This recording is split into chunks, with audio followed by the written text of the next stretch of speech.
Chinese बहू। हे भगवान, फिर से यह कोरोना नाम का राक्षस जाग गया। इस बार तो ड्रैगन के मुंह से मौत बरस रही है। सही बोल रही है माँ जी, मुझे तो अब शर्म ही आती है कि मैं चाइना से हूँ।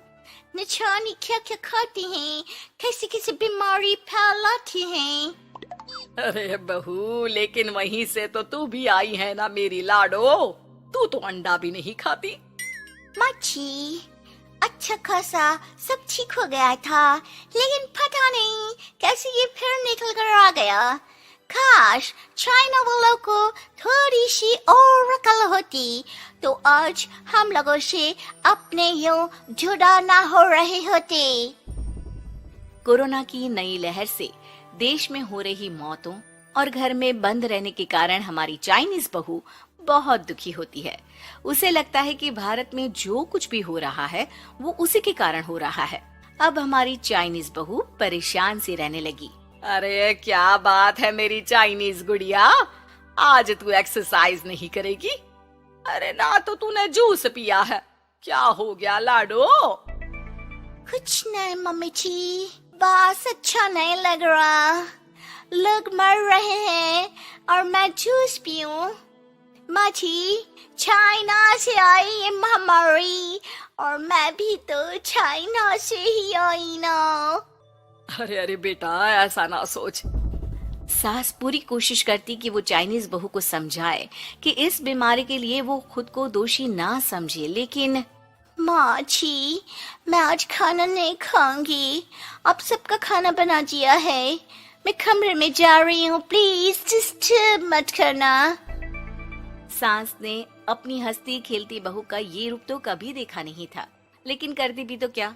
अगले दिन सुबह सुबह, अरे ये पूरे घर से स्वादिष्ट खाने की महक आ रही है। ये कौन है जो चाय बनने के वक्त लंच बनाकर तैयार कर रहा है? वो किचन में आती है जहाँ चाइनीज बहू ने शुद्ध वैष्णव खाना तैयार कर रखा था। अरे बहू, सोई नहीं क्या जो इस वक्त इतने प्रकार का खाना बना लिया? हाँ माँ जी, क्या करे, जब दिल में बोझ हो तो नींद नहीं आती। तभी तो मैंने सोचा मैं गरीब और जरूरतमंद लोगों को खाना पहुँचा दूंगी। वो ढेर सारा खाना रोज बनाती और गरीब और बेसहारा लोगों में बांटती। क्या कर रही है बहू? कितने दिनों से देख रही हूँ तू अच्छे से सोती भी नहीं है। क्यों कर रही है लाडो? क्या करूं माँ जी, मेरे देश के लोग जीवन की लड़ाई लड़ रहे हैं और मैं सो जाऊं, मुझसे नहीं होता। एक दिन चाइनीज बहू पीपीटी किट पहनकर खड़ी होती है। अरे ये क्या बेटा, खाना देने जा रही है या लड़ाई लड़ने? माँ जी, मैं कुछ दिनों के लिए घर नहीं आऊंगी। मैंने सोचा है कि मैं घर से बाहर रहकर कोरोना के मरीजों की देखभाल करूंगी। ओ प्लीज प्लीज आप मुझे रोकना नहीं। नहीं नहीं बहू, ये तो तूने बहुत ही नेक काम सोचा है। बस बेटा तू अपना ख्याल रखना। बहू वहाँ से चली जाती है, लेकिन सास की रोज फोन पर बहू से बात होती। घर पर क्या है माँ, क्यों भेज दिया तूने उसे? बाहर कितना खतरा है, उसे कुछ हो गया तो? अरे बिल्कुल चिंता ना कर, उसने सारे नियम कायदे को फॉलो किया है। अरे वो बिल्कुल ठीक रहेगी।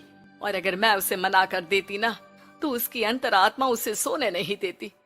तू तो सारा दिन घर से ऑफिस का काम करता, लेकिन मैंने देखा है उसे कितना परेशान रहती थी कुछ दिनों से। हाँ वो भी है। उधर चाइनीज बहू लोगों का खूब ख्याल रखती, उन लोगों तक खाना पहुंचाती, उनके बच्चों की देखभाल करती। एक दिन बहू अपनी सोशल साइट देख रही थी तो उसे दिखता है कि एक आदमी ने बच्चों की देखभाल के लिए पोस्ट डाली है। बहू उसे फोन करती है। मैं आपकी कोई मदद कर सकती हूँ, प्लीज बताओ। दूसरी तरफ से आवाज आती है। मैं और मेरी बीवी दोनों ही कोरोना से पीड़ित हैं। हम लोगों के बच्चों को देखने के लिए कोई नहीं है, प्लीज हमारी मदद करो। हाँ बिल्कुल, आप परेशान ना हो, मैं आ रही हूँ, मुझे आपका एड्रेस बताओ। वो आदमी बहू को पता लिखवाता है, वहाँ वो पहुँच जाती है। ओह, ये किसे बुला लिया आपने? ये तो चाइनीज है, इसी के कारण तो हम लोगों का देश इस परेशानी से जूझ रहा है। अरे पर ये तो हिंदी में बात कर रही थी। तभी बीवी की ऑक्सीजन लेवल गिरने लगती है। ये क्या हो रहा है? आप टेंशन क्यों ले रहे हैं? जल्दी से इन्हें अस्पताल लेकर जाइए। रुकिए, मैं आपको एक अस्पताल में बेड भी दिला देती हूँ। वो मेरे अंकल का अस्पताल है। चाइनीज बहू फोन पर बात करके उन लोगों को बेड दिलाती है, जहाँ पति की भी तबीयत खराब हो जाती है और दोनों को बेड दिलाकर बहू घर में बच्चों की पूरी देखभाल करती है। सास का बहू पर फोन आता है। अरे मेरी चाइनीज गुड़िया, कैसी है रे तू? अरे माँ, पीछे की गली में ही हूँ मैं। वो खालिया लोग है ना, उन दोनों हस्बैंड वाइफ को कोरोना हो गया था। मैंने उन लोगों को श्रीवास्तव अंकल के अस्पताल में भर्ती करवा दिया है और अब मैं नमाज ही उन दोनों बच्चों का ख्याल रख रही हूँ। अरे जीती रहे बेटा, कोई जरूरत हो तो बता देना। नहीं माँ जी, सब कंट्रोल में है। बस इन बच्चों के माँ बाप ठीक होकर घर आ जाए। अच्छा माँ, इन लोगों के घर का फोन बज रहा है, मैं आपको थोड़ी देर बाद कॉल करती हूँ। लैंडलाइन में घर के मालिक का फोन था। हम लोगों की जिंदगी का कोई भरोसा नहीं है। यहाँ इलाज महंगा है और हम लोगों के पास पैसे नहीं है। जितना इलाज हो सकेगा उतना ही होगा। हमारे बाद प्लीज आप हमारे बच्चों को संभाल लेना। नहीं, ऐसे मत बोलिए, मैं अस्पताल वालों से बात करती हूँ। बहू अपनी बैंक से अस्पताल वालों को पैसे दे देती है और फोन पर कहती है, हनी, आप लोगों के अकाउंट में पैसे डाल दिए हैं। इन दोनों का अच्छे से इलाज होना चाहिए। पैसे की जरूरत होगी तो मैं और डाल दूंगी। सारा दिन बहू कोरोना पेशेंट के बच्चों को देखती, रात में ढेर सारा खाना पैक करके जरूरतमंदों में बांटती। सोशल साइट्स के जरिए भी वो लोगों से जुड़कर उनकी मदद करती। फिर एक दिन घर का मालिक और उसकी बीवी ठीक होकर घर आ जाते हैं। आपका बहुत बहुत शुक्रिया, मैं आपकी पाई पाई लौटा दूंगा।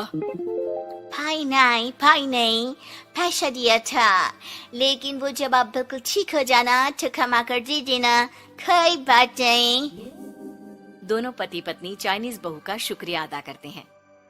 आप तो हम लोगों के लिए भगवान की तरह है, आपका बहुत बहुत शुक्रिया। चाइनीज बहू बहुत खुश हो जाती है। वो घर आकर सास को पूरी बात बताती है। देख मेरी चाइनीज गुड़िया, तुझे चाइना का होने पर अफसोस था ना, लेकिन तूने सच्चे दिल से लोगों की सेवा करके ये बता दिया कि बेटी कहीं की भी क्यों ना हो, ससुराल आकर वो ससुराल के रंग में ही रंग जाती है। अब तो तू मेरी भारतीय बहू है। हाँ।